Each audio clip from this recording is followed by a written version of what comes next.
So the downside, the real bad news of this story is the fact that these published statutes at large are very incomplete. And you might even say they're defective in some respects.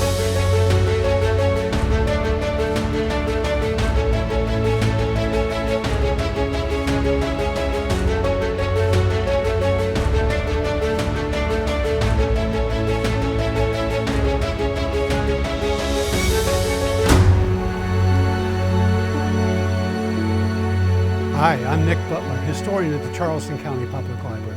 Today I'm in the South Carolina History Room here at the main branch on Calhoun Street because I want to talk to you about one of my favorite resources we have here at the library that's a collection of the state laws of South Carolina. Now, before you switch off and you think this is a really boring topic, trust me, this is far more interesting than you might think it is. And really, I had to warm up to this topic after many years of being a music historian. I realized that getting to know the legal landscape of early South Carolina impacted just about every topic that I might be interested in studying. So whether you're interested in studying the arts or the economy or politics or voting or fortifications or hemp or rice or indigo, even things as obscure as how much it costs to cross a ferry across a river anywhere in early South Carolina, or even tennis. The game of tennis is mentioned in the early statute law of South Carolina. So it's a very important resource. Over the past 350 years, our state, and before we had a state, the provincial legislature passed hundreds, thousands of laws that impact what people were allowed to do and not allowed to do, and what things the government encouraged people to do and the government discouraged people to do. And there are lots of exciting resources that you can use here at the Charleston County Public Library and on the internet. And I want to point you towards some resources that I use all the time in composing my podcast for the Charleston Time Machine. And you can do the same from the comfort of your own home. So the collected statute law of South Carolina from the 1670s onward has been collected by a number of authors. The first person to do this, well, actually, I mentioned in episode number 174 of the Charleston Time Machine, Nicholas Trott compiled a collection of the provincial laws of South Carolina from the 1670s to 1719, and he published that as a 2-volume set in 1736. And here at the Public Library, we don't have a copy of that 1736 publication, but we do have the next publication that's in that kind of series, if you will. So in 1790, John Fauchereau Grimke, a judge in South Carolina, compiled this 1-volume collection of the statute laws of South Carolina. So this was published in 1790, and it's 1 volume covering more than a century's worth of laws. And as you can imagine, it's incomplete. So Judge Grimke selected laws subjectively, what he thought was most important about the history of jurisprudence and statute law in early South Carolina. So he left out dozens and dozens of laws on purpose. Now, historians using this resource might get an incomplete idea of what the legal landscape of early South Carolina is, because this is just a very purposefully incomplete volume. And a few years later, Judge Joseph Brevard of South Carolina published a 3-volume set here in Charleston in 1814. And Judge Brevard's collection of the statute law of South Carolina is, as you can see, more robust. It's 3 volumes, but it too is incomplete. So Judge Brevard is collecting those statute laws from the earliest days of South Carolina up to 1814 that he thought were most important.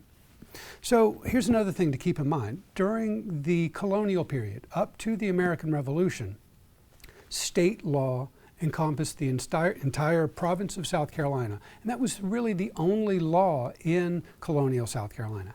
After the American Revolution, we start to have municipal law in incorporated places like Charleston, and then Columbia and Camden, and eventually many other municipalities. So at the local level, there's municipal law like city ordinances, but state law is what's being collected in these statutes at large.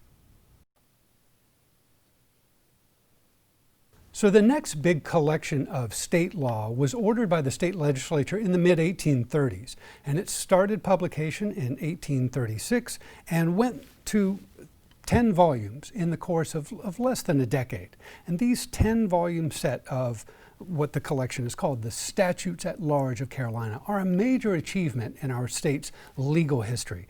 And this is a very valuable resource that we're very lucky to have here at the Charleston County Public Library. Let me tell you just briefly about this 10-volume set, because it's very useful for doing any kind of historical research in South Carolina, whether you're doing political history or legal history or even family history. This is a resource you're going to want to use. So the first volume is nothing but constitutional law. This is the early constitutions of the state of South Carolina. Again, remember, it's up to the 1830s. And then volumes 2, 3, 4, 5, and 6 are all of the collected chronological statutes of South Carolina from the 1670s all the way up to the mid-1830s. And so these 6 volumes were the intended, really the bulk of this collection. And many times at the very beginning and throughout this collection, the editor purposefully left out some of the statutes and said he would put them in the last volume. See that phrase all the time throughout these volumes, see last volume.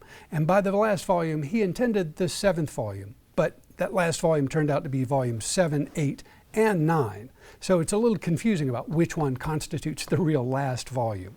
And volume 10 is an index, a general index to all of this. So in this 10-volume collection, we have the collected statute law of South Carolina covering foodways and transportation and the economy and agriculture and fortifications and some family history and a wide variety of topics. And it really is an amazing resource. But there's a real upside to this and a real downside to this, some good news and some bad news. And so the good news is that this collection continued beyond this original 10-volume set. And in the row behind me here at the South Carolina History Room at the Public Library are even more volumes for the 1840s and 50s and 60s, even into the 20th century. So we're not a law library purposefully here at the Charleston County Public Library, but we have more of these legal volumes than most public libraries do, and we're very proud of that. Even better is the fact that all of these books are out of copyright, and they largely have been scanned, digitized, and put online.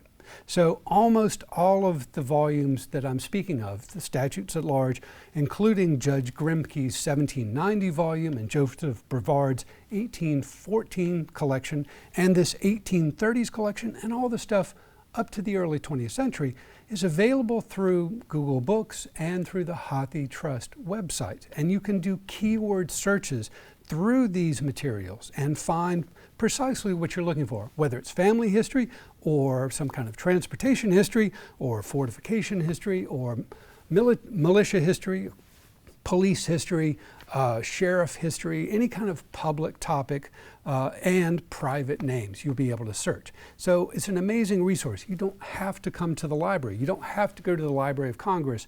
You don't have to go to the State Archive to access these wonderful printed volumes. So the downside, the real bad news of this story, is the fact that these published statutes at large are very incomplete. And you might even say they're defective in some respects. So I'll give you just a few examples and mention a way to kind of work around that. So here I'm looking at volume number 2, and there's a listing of laws from 1696, and Act number 144 passed by the state legislature, or the provincial legislature in that era in 1696, was an act to revive an act for the better settling and regulating of the militia that was passed on the 5th of December, 1696. And the editor here in the 1830s said, see last volume. He never got around to printing it. That law is not contained in the last volume. So historians have not been able to make use of that law. But that law survives at the State Archive in Columbia as what they call an engrossed manuscript. It is the official manuscript copy of the law that was ratified by the governor and the Council of South Carolina in 1696. So you have to go to the State Archive in Columbia to see it. And here's another example from this same volume. Here's an act passed in 1701, Act number 190, an act for the settling of a watch in Charleston. This is one of the earliest surviving laws for the regulation of what we would now call the police force in urban Charleston. This was ratified on the 28th of August, 1701, and the editor in the 1830s says, "The original act not now to be found." Well, that was the 1830s. That law has been found in the time since then, and it is among the engrossed manuscript laws at the State Archive. And so I've been to visit it and even photographed it. So one of the most important things to remember about these defective, incomplete statutes at large is that while they are a very useful resource, there are bits missing from it. So if you're trying to find out, for example, what is the earliest law in South Carolina that required white men to carry guns to church in the colonial era? The answer to that may be in the statutes at large, and it may be in manuscript laws that are at the State Archive, but were left out of these early publications. So to really be thorough in your research, whether you're doing academic history or family history, you really need to check at the State Archive in Columbia. There they have not only the engrossed manuscripts, the original manuscripts, but also they have microfilm of copies of laws that were sent to England. And maybe the copy in England is the only surviving copy. And some of these laws, many of these laws, were printed in Charleston during the colonial era. And those publications do survive at the Library of Congress and at the State Archive in Columbia.